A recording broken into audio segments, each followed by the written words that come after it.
Hi friends, இன்னைக்கு பாவக்காய் தொக்கு தான் வைக்க போகிறோம். புளி ஊற்றாமல் செய்ய போகிறோம். வாங்க எப்படி செய்யுதுன்னு பார்க்கலாம். நல்லா க்ளீன் பண்ணி கட் பண்ணி வச்சுருக்கேன். இந்த வானலில் சேர்த்து வதக்கிக்கலாம். ஃபஸ்ட்டு ஆனால் தண்ணியாக போட்டோம். இப்போ தண்ணி கொஞ்சம்லாம் சுண்டிடுச்சு. லைட்டாக எண்ணெய் ஊற்றி நல்லா வதக்கிக்கலாம். கொஞ்சம் தான் எண்ணெய் ஊற்றுறேன் வதங்கிறதுக்காக. இந்தமாதிரி நல்லா வதக்கி போட்டிங்கன்னா கசப்பு தன்மையெல்லாம் உங்களுக்கு தெரியாமல் இருக்கும். பாவக்காய் இந்த அளவுக்கு வதங்கினா போதும். நம்ம வேறு பிளேட்டு மாற்றிக்கலாம். வேறு வானல் வச்சுருக்கேன். இப்போது தேவையான அளவு எண்ணெய் ஊற்றிக்கலாம்.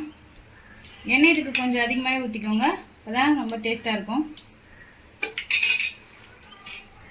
எண்ணெய் நல்லா காஞ்சிருக்கு. கடுகு போட்டுக்கலாம்.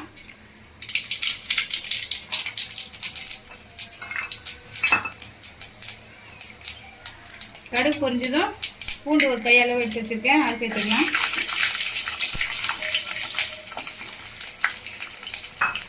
பூண்டு நல்லா வதங்கிச்சு. வெங்காயமும் கருவேப்பிலையும் சேர்த்துக்கலாம்.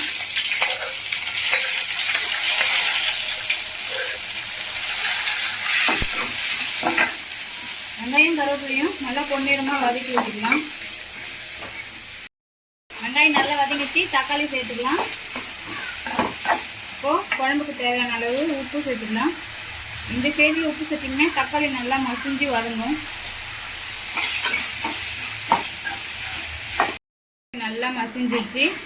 கொஞ்சமாக மஞ்சள்தூள் சேர்த்துக்கலாம். புளி ஊற்றுறதுனால தக்காளி கொஞ்சம் அதிகமாக சேர்த்துருக்கேன். குழம்புக்குனா புளி ஊற்றிக்கலாம். இது கிரேவி மாதிரி வைக்கிறதுனால புளி ஊற்ற தேவையில்லை. மிளகாத்தூள் ஒரு 3 ஸ்பூன் சேர்த்துக்கலாம். நல்லா மிக்ஸ் பண்ணி விட்டுக்கலாம்.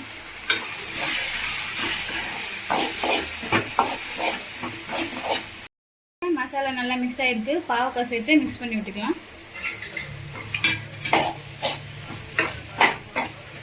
பாருங்க, பாவக்காயெல்லாம் போட்டு நல்லா மிக்ஸ் பண்ணி விட்டாச்சு. இது ஒரு 5 நிமிஷம் நல்லா எண்ணெயிலே வதங்கட்டும். மசாலாலாம் மிக்ஸ் ஆகி எண்ணெய் பிரிஞ்சு வந்திருக்கு. இப்போ கொஞ்சமாக தண்ணி சேர்த்து மூடி வச்சுக்கலாம்.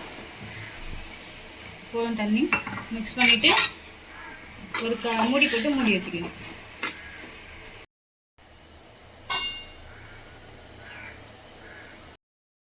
பாருங்க, நல்லா சுண்டி ரெடி ஆகிருக்கு. இப்போ கொத்தமல்லி போட்டு கிளறி விட்டு இறக்கிக்கலாம். சூப்பரான பாவக்காய் தொக்கு ரெடி ஆகிடுச்சு. இது சாதத்துக்கு போட்டு சாப்பிட்டா ரொம்ப டேஸ்ட்டாக இருக்கும். இந்த மாதிரி செஞ்சு பாருங்கள், கசப்பே தெரியாது.